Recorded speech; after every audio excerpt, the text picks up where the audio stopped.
At 5 or 6 a.m., depending on the seasons, Fajr Salah has arrived and is on its way to soon expiring. Within 100 minutes, an hour and a half.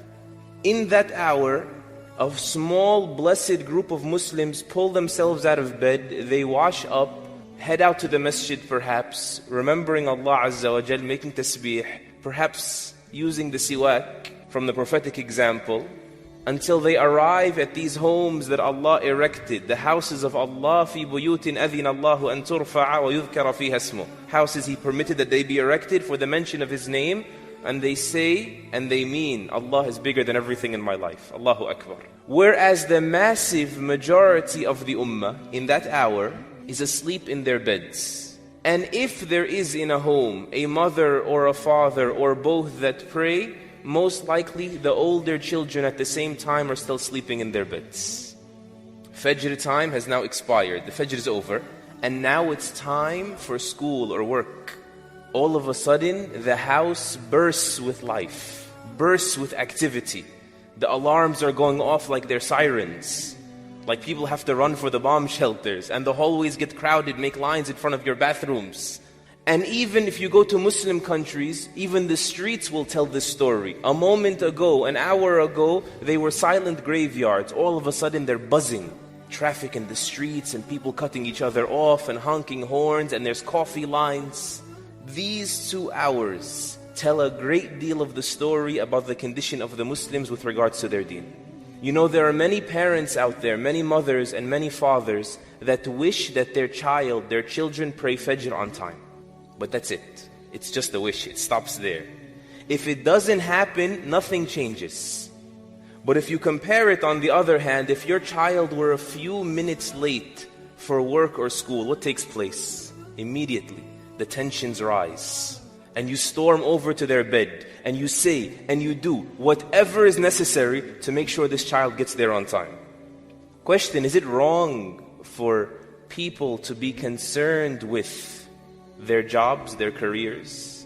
Is it wrong to be protective of your child's degree and his future? Absolutely not. In fact, it's undeniably Islamic that you consider it wrong to be a burden on society by choice, right? It is absolutely wrong for you to be a burden on the people. That is clear. But how can it ever be acceptable that our work, our career, our schooling that leads up to it, our educations, is greater in our lives than Salatul Fajr? I'm not talking about Salatul Jama'ah, praying in congregation. I'm talking about what has never been debated in the ummah of Muhammad sallallahu alayhi wasallam as an obligation for the past 1500 years. I'm talking about the super foundation of Islam. I'm talking about what every single scholar in this ummah, bar none. There is no scholar you will ever find among humanity or even in the jinn that has said it is permissible for you to leave Salatul Fajr until its time expires if it's in your hands. If you can do anything about it. So long as you're conscious and you're not a woman who's on menses or postpartum, there's a time for Salah, it cannot be deferred beyond it.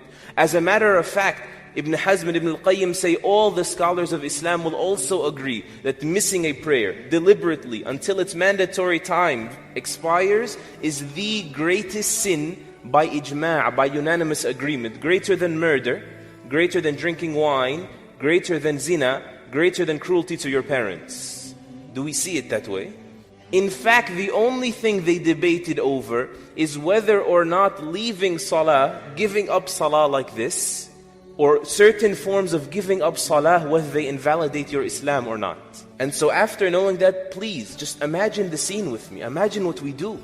You get up in the morning if you pray Fajr, and you tell your son, Fulan, Habibi, Beta, whatever, salah, if we do that much. Come on, salah, Allah ihdeek, may Allah guide you, get up. And that's it. You walk on, cool, free of conscience, no guilt, and you go on with your own personal life. And then an hour later, when it's time for school or it's time for them to get to their job, you come in irate, you come in angry, and the atmosphere gets hostile, and you make sure they have to get there. You know, or as a result of this, I live a generation And even those in the generation before me, we have people now everywhere that say openly, I have not prayed Fajr on time in 10 years. I pray Fajr before I go to work, whenever I get up. Have your children ask their friends, anonymously, how many of you pray Fajr on time? You will find that none of them do. Or maybe one of them or two, perhaps that his parents are on top of their case. Or his blessed wife, perhaps, is relentless, telling him, if you don't get your act together, if you don't start making salah, this relationship can't continue, so he pulls himself out of bed. We have people that set the alarm for work. They set the alarm for school. They don't set up the alarm whatsoever for Salatul Fajr. What does that say about our commitment to this deen? How could this happen? Wallahi, this is betrayal of our children, betrayal of ourselves, betrayal. Wallahi, I can't find another word for it. When you, with that behavior, you tell them, put all your marbles in this is what's important. And so later on, when they try to adopt a new habit of salah, it's hard. Or they feel that this is what matters, this is success. And this that you keep pointing at with your behavior, with your protectiveness of, this could end at any moment. It could be impossible, worldly success. It could be taken in an instant. And yet they banked on it, something that can vanish in an instant. How? How could it be that our school, which is the roadway to our career, became more important, greater in our eyes than Amudul Islam? The Prophet ﷺ called it that, the central column of Islam, because it is that which your Islam collapses without. How could it be that my start time at work, which determines the impression I put on my boss, how my boss looks at me, is more important to me than the pillar of Islam, that without it I could be disqualifying myself from Islam? How could it be that my sadness when my pay is docked at work, for not showing up, for not signing in, for not giving it the due time that is expected of me, not meeting expectations, how could my sadness for being at loss with my money, being docked in my pay, be greater than my sadness when I miss Fajr one day? This is a very painful comparison that we need to make, because it reveals to us that in reality, our dunya has become greater in our hearts than our deen.